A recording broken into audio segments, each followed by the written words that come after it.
नमस्कार दोस्तों, आज हम डिस्कस करने जा रहे हैं एलआईसी की न्यू जीवन new endowment policy table number 814।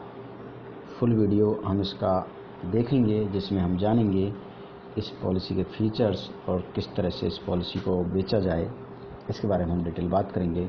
सबसे पहले हम देखते इंट्रोडक्शन। इसमें हम देखते पॉलिसी किस तरह की है। ये प्योर एंडोमेंट पॉलिसी है। इसके अंदर मान लो किसी को आपने पॉलिसी दी और उसको क्या क्या बेनिफिट मिलेंगे, इसकी हम बात करेंगे। सबसे पहले हमें कि इस पॉलिसी को किस व्यक्ति को दे सकते हैं और किसको नहीं, इसके बारे में बात करते हैं। इसकी एज एंट्री है, मिनिमम एज एंट्री 8 ईयर और maximum age entry 55 year. Minimum sum assured 1 lakh, maximum sum assured की कोई लिमिट नहीं है, आप कितना भी दे सकते हो, लेकिन 1 लाख के बाद में आप मल्टीपल ऑफ 5000 के रूप में उसको दे सकते हैं हम, कितना भी, जैसे 1,10,000, 1,05,000, इस तरह से हम उसको मैक्सिमम इंश्योरेंस कितना भी दे सकते हैं। मोड ऑफ पेमेंट, इसके अंदर आप ईयरली, हाफ ईयरली, क्वार्टरली और मंथली ईसीएस आप कर सकते हो। ईसीएस आपका बैंक अकाउंट से होगा। आप इंश्योर कीजिए कि आपके अकाउंट में पैसे रहे हमेशा, उन्हीं की आप ईसीएस पॉलिसी अप्रोच कर सकते हो। इसमें ईसीएस डिटेल आपको देनी होगी बैंक की, उसके अकॉर्डिंग आपको ईसीएस कटेगा। दोस्तों, इस पॉलिसी में मेन फीचर्स है, इसके बारे में बात करते। सपोज करो आप जब भी किसी को पॉलिसी समझाते हो तो सबसे पहले उसको मैच्योरिटी बेनिफिट के बारे में बताइए, क्योंकि प्रत्येक व्यक्ति ये चाहता है कि मैं पॉलिसी लेता हूँ तो मुझे मैच्योरिटी कितनी मिलेगी, मुझे कितने साल बाद क्या मिलने जा रहा है, क्योंकि वो डेथ बेनिफिट कभी माइंड में रख के पॉलिसी नहीं लेता है। हम डेथ बेनिफिट भी बताएंगे, लेकिन सबसे पहले उसको मैच्योरिटी बेनिफिट की बात करेंगे।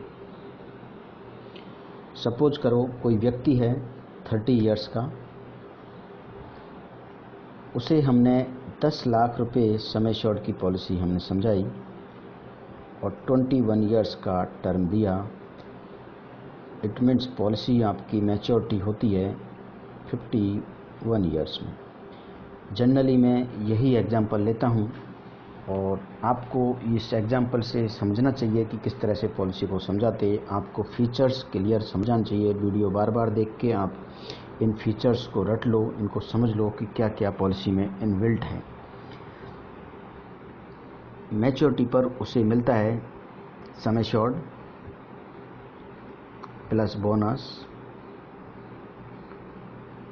Plus final additional bonus if any, यदि उसे फाइनल एडिशनल बोनस मिल रहा है तो इस पॉलिसी में। सबसे पहले हम देखेंगे सम एश्योर्ड। इसका हमने एक एग्जांपल लिया है, 10 लाख है तो 10 लाख मिलेगा, जो कि गारंटेड अमाउंट हो गया कि 10 लाख उससे मैच्योरिटी पर मिलेगा ही मिलेगा। दूसरा है बोनस, उसे बोनस भी गारंटेड मिलेगा। बोनस किस तरह से कैलकुलेट किया जाता है, इसका एक फॉर्मूला है, उसको बताते हैं। Sum assured into bonus. Bonus हमेशा पर 1000 बनता है, इसलिए डिवाइडेड 1000 इनटू टर्म, कितने साल तक मिलेगा। हम इसी एग्जांपल में समझते हैं। सम एश्योर्ड आपका 10 लाख है, हम एरो करके मैं आपको समझाता हूँ नीचे। 10 लाख आपका सम एश्योर्ड है, 10 लाख।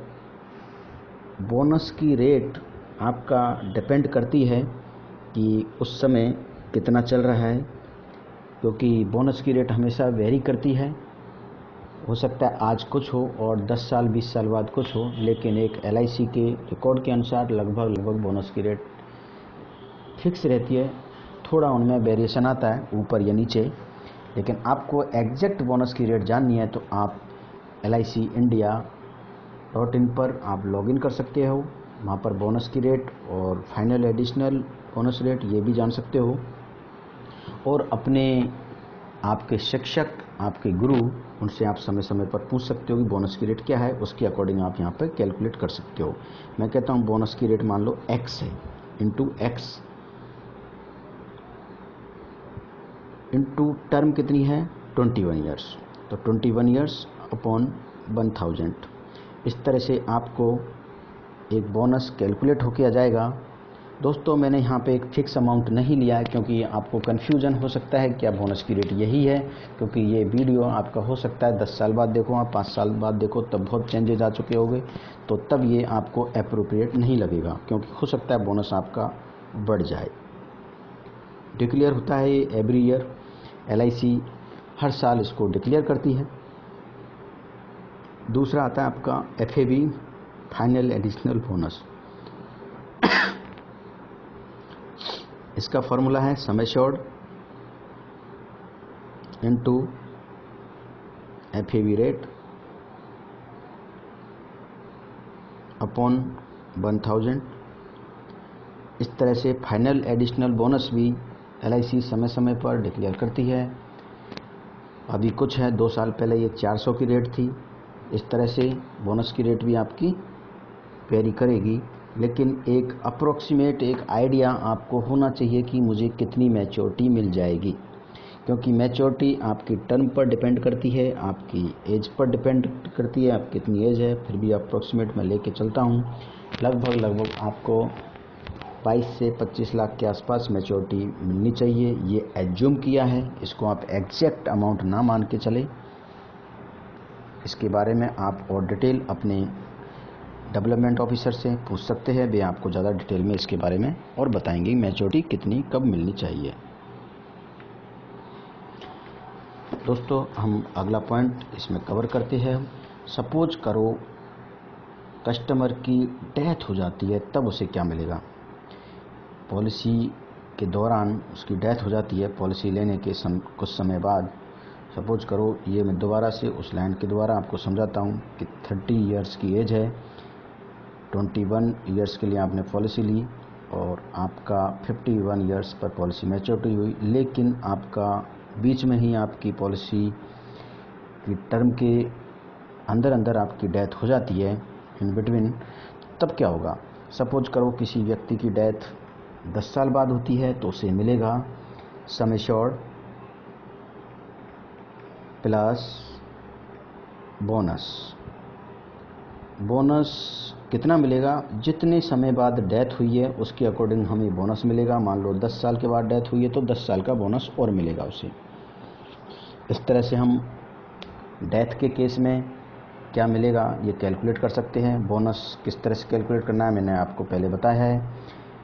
सपोज करो इस व्यक्ति की डेथ एक्सीडेंटल होती है, तब क्या मिलेगा। एक्सीडेंटल के केस में आपका हमेशा एक सम एश्योर्ड और एक्स्ट्रा मिलता है। It means 2 into sum assured plus bonus. It means आपका DAB राइडर आपका इसमें इनबिल्ट है। DAB और आपका डिसेबिलिटी बेनिफिट राइडर आपने ले रखा है, तो आपको ये बेनिफिट भी मिलेंगे।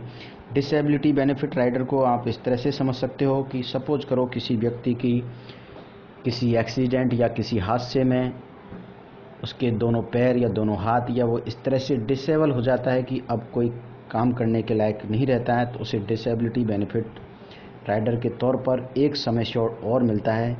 ये सम एश्योर्ड उसको 10 ईयर्स तक मिलेगा। इंस्टॉलमेंट के रूप में सम एश्योर्ड को हम मंथली इंस्टॉलमेंट के रूप में डिवाइड कर देंगे। एग्जाम्पल के तौर पे मान लो किसी ने 10 लाख रुपए की पॉलिसी ली है, 10 लाख रुपए सम एश्योर्ड है, तो उसको basic sum assured 10 lakh rupees disability benefit rider के रूप में मिलेगा, जो कि 1 लाख पर ईयर के रूप में उसको मिला। ये भी मंथली उसे मिलता रहेगा। एक तरह से सर्वाइवल बेनिफिट इसको कह सकते हैं उसके परिवार को, साथ में इसके प्रीमियम वेव हो जाएंगे। दोस्तों इस बात को आप कस्टमर को विशेष तौर पे समझाओगे कि डिसेबिलिटी बेनिफिट राइडर आपको मैं इस पॉलिसी में दे रहा हूं, और हमेशा DAB राइडर और डिसेबिलिटी बेनिफिट राइडर आप हमेशा पॉलिसी में दीजिए। ये बेनिफिट कस्टमर को मिलने चाहिए। इसके बाद में दोस्तों इस पॉलिसी में आता है क्या मुझे टैक्स बेनिफिट मिलेगा। तो आपको जैसा कि ATC और 1010D के अंतर्गत दोनों बेनिफिट इसमें मिलेंगे, क्योंकि इस पॉलिसी में ATC के अकॉर्डिंग आप 1.5 लाख रुपए तक सेव कर सकते हैं आज की डेट में। आगे और ये कोई चेंजेस आते हैं तो उन्हें आप समय समय पर देखते रहिए।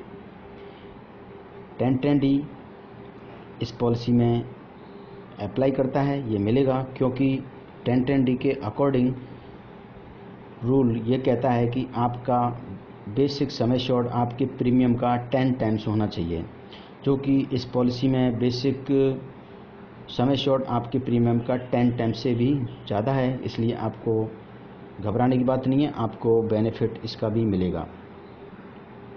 क्या हम इस पॉलिसी पर लोन ले सकते हैं? बिल्कुल, आप इस पॉलिसी पर लोन भी ले सकते हैं।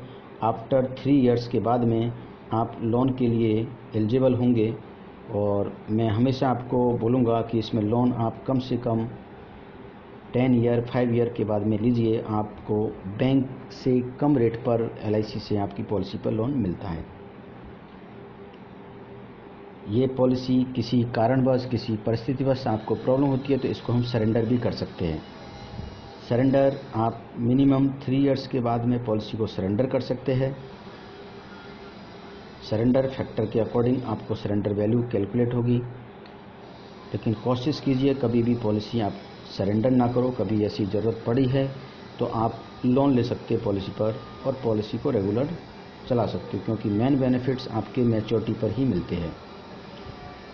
दोस्तों इस तरह से ये पॉलिसी आपकी एंडोमेट पॉलिसी है, जो कि LIC की सबसे पुरानी पॉलिसी है, सदाबहार पॉलिसी है। आप इसको इसके बेनिफिट्स है, इसके फीचर्स है, इनको आपने समझा है और इनको आपने जाना है। इसके बाद ये पॉलिसी फाइनल करने से पहले आप उससे डॉक्यूमेंट्स क्या क्या आपको चाहिए इसके बारे में मैं आपको बता देता हूँ। डॉक्यूमेंट्स में सबसे पहले आप कस्टमर से 2 फोटोग्राफ्स लीजिए। मैं हमेशा बताता हूँ कम से कम 2 फोटोग्राफ आपको कस्टमर से लेने चाहिए, क्योंकि एक फ़ोटो आपको पॉलिसी डॉक्यूमेंट्स में लगाना है और एक आप अपनी पर्सनल फाइल में सेव कीजिए, रखिए, जो कि कस्टमर को आगे किसी सर्विस के लिए आपको काम आएगा। क्योंकि आगे फ्यूचर में उसके मान लो पॉलिसी लैप्स होती है या लोन लेता है, तब उसको इस तरह के डॉक्यूमेंट्स वगैरह ज़रूरत पड़ेगी, तो आपके पास में सब कुछ अपने लैपटॉप में या अपनी फाइल में सेव होने चाहिए। दूसरा उसका एज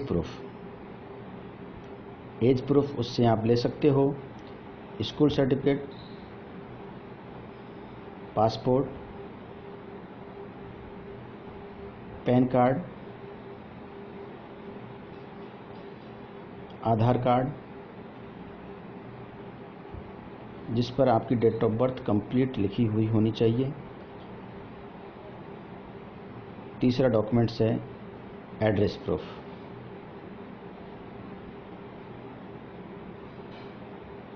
आप एड्रेस प्रूफ में कोई भी डॉक्यूमेंट्स ले सकते हैं जिसमें आपका कंप्लीट एड्रेस लिखा हुआ है।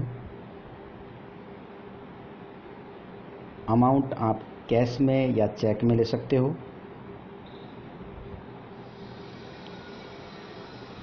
दोस्तों आपको ये वीडियो कैसी लगी आप मुझे समय समय पर बताते रहना, और यदि आपको वीडियो अच्छी लगी तो आप इसको लाइक कीजिए और इस चैनल को आप सब्सक्राइब कर सकते हो। आगे इस तरह की और यूजफुल वीडियो और जानकारी आपको हम समय समय पर देते रहेंगे। आपको देखना होगा LIC customer care YouTube channel या वेबसाइट पर भी आप ज़्यादा जानकारी ले सकते हो LIC कस्टमर केयर पर। ये आपकी इन्फॉर्मेशन के लिए है, ये पर्सनल आपके जानने के लिए इन्फॉर्मेशन है, और ज़्यादा जानने के लिए आपको हमेशा अपने गुरु, अपने डेवलपमेंट ऑफिसर, उनसे हमेशा राय लेनी चाहिए। आपको हमेशा उनको फॉलो करना चाहिए, क्योंकि आपको इस फील्ड में बहुत अच्छी तरह से सक्सेस आपको आपके गुरु ही करा सकते हैं, क्योंकि उनको पता है कि आपको किस तरह से काम करना है। तो आप हमेशा उनकी मानिए और उनके अकॉर्डिंग काम करते रहिए। लेकिन मैं फिर कहता रहूँगा, आपको इन वीडियो को बार बार देखते रहना चाहिए, जिससे कि आप अपने नॉलेज को अपडेट करो। क्योंकि सबसे बड़ी समस्या आती है कि हमें पता ही नहीं होता है कि पॉलिसी क्या है और किस तरह से बेचनी है। तो उसके लिए ज़रूरी है कि हम इन्हें बार बार देखें और शीशे के सामने बैठ के प्रैक्टिस कीजिए किस तरह से कस्टमर को समझाना है, क्योंकि कस्टमर के सामने आपका कॉन्फिडेंस यही काम करता है कि आप किस तरह से पॉलिसी समझा रहे हो।